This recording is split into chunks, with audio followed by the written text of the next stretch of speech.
Lok Sabha election से पहले election commission of India की तरफ से एक नया प्लास्टिक का पीवीसी कार्ड नए लुक का पा सकते हो। यहाँ पर आप सभी को यही बताने वाला हूँ कैसे इस वोटर आईडी कार्ड के लिए आपको अप्लाई करना है। तो वीडियो के डिस्क्रिप्शन में हमने आप सभी को एक लिंक दे रखा है जिस पे आप क्लिक करोगे तो वोटर हेल्पलाइन ये जो एप्लीकेशन है जो कि गवर्नमेंट की ही एप्लीकेशन है, इसको आपको इंस्टॉल कर लेना है।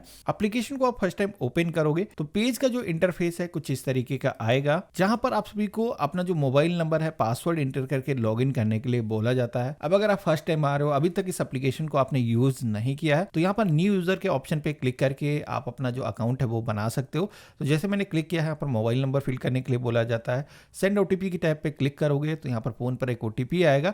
इसी के साथ में अपना जो नेम है यहाँ पर एंटर करना है, पासवर्ड अपनी मर्जी का जो भी आप रखना चाहते हो सेट करना है और सबमिट की टैब पे क्लिक कर देना है। तो इस तरीके से हमारा जो अकाउंट है वो क्रिएट हो चुका है। इसी के साथ में हमने ये जो यूजर आईडी पासवर्ड हमें दिया गया, इसके थ्रू हम इस पोर्टल पर लॉगिन कर लेंगे। और इसके बाद में यहाँ पर वोटर आईडी कार्ड एक नए लुक में प्लास्टिक का पीवीसी कार्ड अगर आपको चाहिए तो इसके लिए आप सभी को इस एप्लीकेशन के अंदर पहला जो ऑप्शन दिया गया है वोटर रजिस्ट्रेशन का, आपको इसी ऑप्शन पे क्लिक करना है। अब यहाँ पर एक नया वोटर कार्ड बना सकते हो, कोई वोटर आईडी कार्ड डिलीट करना, ये सारे ऑप्शन आपको दिए गए हैं। लेकिन हम जैसे कि इस वीडियो में देखने वाले हैं कि प्लास्टिक का पीवीसी जो नए लुक में कार्ड गवर्नमेंट ने जारी किया वो कैसे हमें मंगाना है। तो इसके लिए आप सभी को यहाँ पर फॉर्म नंबर 8 वाला जो ऑप्शन दिखाया गया, correction of entries replacement EPIC, तो यहाँ पर इसी ऑप्शन का हमें सिलेक्शन करना है। तो यहाँ पर आपको इस फॉर्म में नीचे की तरफ आना है, लेट्स स्टार्ट की टैब पे क्लिक करना है। तो आप सभी के सामने दो ऑप्शन आ जाते हैं जिसमें कि आपको वोटर रिकॉर्ड्स यहाँ पर फाइंड करने होंगे। अब पहला ऑप्शन है कि वोटर आईडी कार्ड अगर आपके पास मौजूद है तो डायरेक्टली उसका जो नंबर है वो आप इंटर करके अपनी जो डिटेल्स हैं यहाँ पर फेच कर सकते हो। बाकी अगर आपको नहीं पता है तो सेकंड ऑप्शन यहाँ पर दिया गया है जिसमें कि आप अपनी जो डिटेल्स है वो नेम के थ्रू या फिर अपना मोबाइल नंबर दर्ज करके अपनी लोकेशन को इंटर करके अपनी जो डिटेल्स हैं वो फेच कर सकते हो। तो मोस्टली लोगों के पास में पहले से वोटर आईडी कार्ड की कोई जीरोक्स कॉपी या फिर पुराना जो वोटर कार्ड है वो मौजूद होगा। तो इसके लिए हमें पहले ऑप्शन पे क्लिक करना है और यहाँ पर अब आप सभी के सामने वोटर आईडी कार्ड नंबर को फिल करने का जो बॉक्स है वो दिखाई देता है। अपना जो वोटर आईडी कार्ड नंबर है वो कैपिटल लेटर्स में यहाँ पर आपको फिल कर देना है। अपनी स्टेट आपको सेलेक्ट करना है और इसके बाद में यहाँ पर फेच डिटेल की टैब पे आपको क्लिक कर देना है। तो यहाँ पर आप देखोगे कि एक मैसेज आ चुका है, we have found this record. तो यहाँ पर अगर आपको ऐसा मैसेज दिखाई देता है कि आपका जो रिकॉर्ड्स हैं यहाँ पर फेच हो चुके हैं तो आपको प्रोसीड की टैब पे क्लिक करना है। अगर गलत मैसेज शो करता तो आपने हो सकता है अपना वोटर आईडी कार्ड नंबर गलत इंटर किया होगा। तो मेरे केस में ये डिटेल आ चुके हैं तो हम यहाँ पर प्रोसीड की टैब पे क्लिक करेंगे तो हमारे सामने वोटर आईडी कार्ड की जो मतदाता स्लिप होती है उसकी एक समरी पेज आ जाती है जहाँ पर आपका जो पोलिंग स्टेशन है, आपका नेम है, आपकी लोकेशन, सारी चीज़ दिखाई गई हैं। तो ये मेरा वोटर आईडी कार्ड ही है। हम यहाँ पर नेक्स्ट की टैब पे क्लिक करेंगे तो अब आप देखोगे कि हमारे सामने एक छोटा सा फॉर्म आ चुका है जहां पर मोस्टली इंफॉर्मेशन हमारे वोटर आईडी कार्ड के जो एग्जिस्टिंग रिकॉर्ड है उन्हीं से फेच होकर के आ चुके हैं। यहाँ पर आप सभी को इस पेज में नीचे की तरफ आना है। यहाँ पर आधार नंबर का एक सेक्शन दिखाई देता है जिसमें कि अपना जो 12 डिजिट का आधार नंबर है वो आपको इंटर कर देना है। अब अगर आपके स्टेट में आधार नहीं बनाए जाते हैं, आपके पास नहीं है, तो I am not able Aadhaar furnish इस ऑप्शन पे क्लिक कर सकते हो। बाकी सारे लोगों को आधार कार्ड वोटर आईडी कार्ड से जोड़ लेना है। तो यहाँ पर हमने फिल कर दिया है। इसके बाद में हमें पेज में नीचे की तरफ आना है। यहाँ पर अपना जो मोबाइल नंबर है एप्लीकेंट के सेक्शन में एंटर करना है। रिलेटिव वाला ऑप्शन आपको ऐसे ही छोड़ देना है। इसी तरीके से ईमेल आईडी भी यहाँ पर आपको एप्लीकेंट के सेक्शन में एंटर करना है।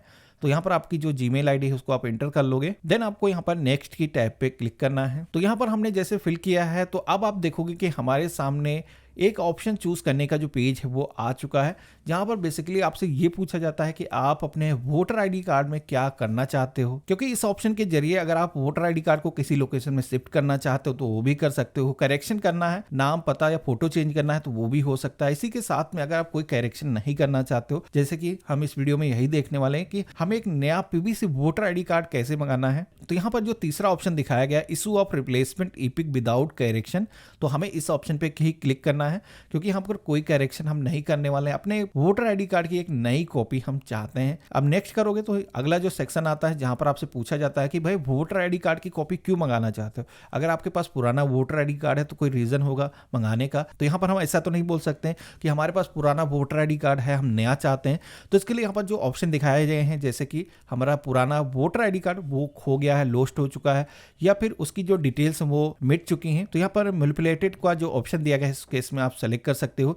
या फिर आपका जो वोटर आईडी कार्ड है डिस्ट्रॉय हो गया है, आग में जल गया है या पानी के जरिए खराब हो चुका है, तो यहाँ पर आप रीजन बता सकते हो। अब लॉस्ट के केस में अगर आप सेलेक्ट करोगे तो नीचे की तरफ आप देखोगे तो यहाँ पर एफआईआर की कॉपी आप सभी से मांगी जाती है। खोया है सच में आपका, तो यहाँ पर एफआईआर आपको करनी चाहिए, जो कि ऑनलाइन प्रोसेस से आप पुलिस स्टेशन में अपनी जो एफआईआर है वो दर्ज कर सकते हो। लेकिन हमें केवल डुप्लीकेट कॉपी चाहिए। हमारा वोटर आईडी कार्ड हमारे पास ही है लेकिन वो पुराना हो चुका है, उसकी जो डिटेल्स वो खराब गई हैं, तो इसके लिए यहाँ पर जो डिस्ट्रॉय वाला ऑप्शन दिया गया है इस ऑप्शन पे ही हम क्लिक करेंगे तो यहाँ पर आप देखोगे कि अब हमें कोई भी डॉक्यूमेंट अपलोड करने की जरूरत नहीं पड़ रही है। तो सेलेक्ट करने के बाद में टर्म एंड कंडीशंस को एक्सेप्ट करने के लिए इस आइकन पे क्लिक कर देना है, देन आपको नेक्स्ट के ऑप्शन पे क्लिक करना है। तो इस तरीके से आप देखोगे कि हम एप्लीकेशन के फाइनल पेज पर आ चुके हैं। यहाँ पर एक डिक्लेरेशन का पेज आता है जहाँ पर आपका जो नेम है पहले से दर्ज है। आपको यहाँ पर प्लेस के सेक्शन में अपने शहर का जो नेम है वो इंटर कर देना है और इसके बाद में आपको डन के ऑप्शन पे क्लिक करना है। तो इस तरीके से हमारे सामने आप देखोगे कि एप्लीकेशन का एक समरी पेज आ जाता है जहाँ पर जितनी भी डिटेल्स हमने इंटर की हैं वो सारी चीज़ें यहाँ पर दिखाई गई हैं। यहाँ पर कोई भी चीज़ अभी भी कोई गलत है तो उसको आप करेक्ट कर सकते हो, क्रॉस करके आप पीछे जा सकते हो। मेरे केस में पूरी चीज़ें सही हैं क्योंकि हमने केवल यहाँ पर डुप्लीकेट वोटर आईडी कार्ड बनाने के लिए एप्लीकेशन दी है। तो यहाँ पर आपको इस पेज में नीचे की तरफ आना है और यहाँ पर आपको डन के ऑप्शन पे क्लिक कर देना है। तो इस तरीके से आप देखोगे कि हमारी जो एप्लीकेशन वो सक्सेसफुली दर्ज हो चुकी है। हमारे सामने एप्लीकेशन का एक रेफरेंस आईडी जनरेट होकर के आ जाता है। अब यहाँ पर ये जो रेफरेंस नंबर आपको दिया गया है इसको आपको अपने पास में नोट करके सुरक्षित करके रख लेना है। आपका जो वोटर आईडी कार्ड है अब गवर्नमेंट की तरफ से प्रिंट करके आपके घर के पते पर पोस्ट के माध्यम से सेंड कर दिया जाता है, जो कि करीब 15 से 20 दिनों का अगर आप वेट करोगे तो आपको एसएमएस के माध्यम से नोटिफिकेशन मिल जाता है और इसी के साथ में पोस्ट के माध्यम से आपके घर के पते पर आपका जो वोटर आईडी कार्ड है वो आ जाता है। लेकिन कुछ स्टेट में देखा गया है कि वहां पर बीएलओ के माध्यम से आपका जो वोटर आईडी कार्ड है वो डिलीवर कराया जाता है। तो अगर किसी भी ऐसी स्टेट से हो जहां पर पोस्ट के माध्यम से वोटर आईडी कार्ड शिफ्ट नहीं किए जाते हैं तो वहां पर आपको बीएलओ से संपर्क करना होगा। अब अगर आप अपना एरिया का जो बीएलओ है वो नहीं जानते हो या फिर अपनी जो एप्लीकेशन है उसका स्टेटस आप जानना चाहते हो कि वो अप्रूव की गई है या नहीं की गई है, तो इसके लिए आपको वोटर रजिस्ट्रेशन की टैब पे ही दोबारा से क्लिक करना है। तो यहाँ पर पहला ऑप्शन ऊपर की तरफ आपको दिया गया है track status of your form. तो इस ऑप्शन में आप सभी को अपना जो रेफरेंस नंबर मिला है उसको एंटर करना है। तो आप सभी से यहाँ पर अपना जो स्टेट है वो सेलेक्ट करने के लिए बोला जाएगा, ट्रैक स्टेटस की टैब पे क्लिक कर देना है। तो इस तरीके से आप देख सकते हो कि हमारा वोटर आईडी कार्ड की एप्लीकेशन हमने जस्ट अभी सबमिट की है। अभी ये जो एप्लीकेशन है वो वेरीफाई नहीं की गई है। जैसे ये एप्लीकेशन वेरीफाई की जाती है तो हमारा जो है यहाँ पर एप्लीकेशन सक्सेसफुली वेरीफाई हो जाएगा। तो इस तरीके से आप सभी लोग अप्लाई करके वोटर आईडी कार्ड एक नए लुक में पा सकते हो। तो आशा करता हूँ आज का जो वीडियो है आप सभी को काफ़ी पसंद आया होगा। वीडियो पसंद आया तो इसे लाइक ज़रूर करना। चैनल पे अगर आप नए हो तो चैनल को सब्सक्राइब करके ज़रूर रखना और बाकी हम मिलते हैं अपने एक नए वीडियो में। तब तक के लिए गुड बाय।